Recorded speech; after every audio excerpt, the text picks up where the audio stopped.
თბილისის საქალაქო სასამართლოს და ქართულ-ამერიკულ და სოხუმის სახელმწიფო უნივერსიტეტებს შორის ურთიერთთანამშრომლობის მემორანდუმი გაფორმდა. უმაღლეს საგანმანათლებლო და სასწავლებელთან ურთიერთთანამშრომლობის მიზანია კვალიფიციური იურიდიული განათლების ხელშეწყობა, ერთობლივი პროგრამების შემუშავება და მათი პრაქტიკული განხორციელება.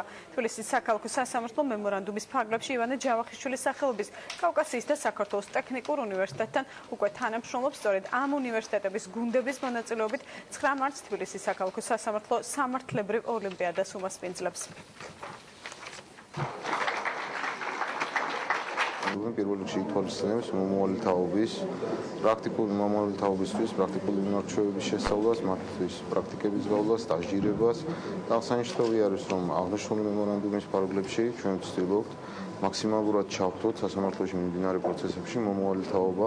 ეს მემორანდუმი უდავოდ ხელს შეუწყობს იურიდიული ფაკულტეტის წინსვლას და რაც მთავარია, სტუდენტებს მიეცევათ შესაძლებლობა, რომ მოისმინონ ცნობილი იურისტების, ცნობილი მოსამართლეების ლექციები, გამოიმუშავონ პრაქტიკული უნარ-ჩვევები და ამას ჩვენ ძალიან დიდ მნიშვნელობას ვანიჭებთ.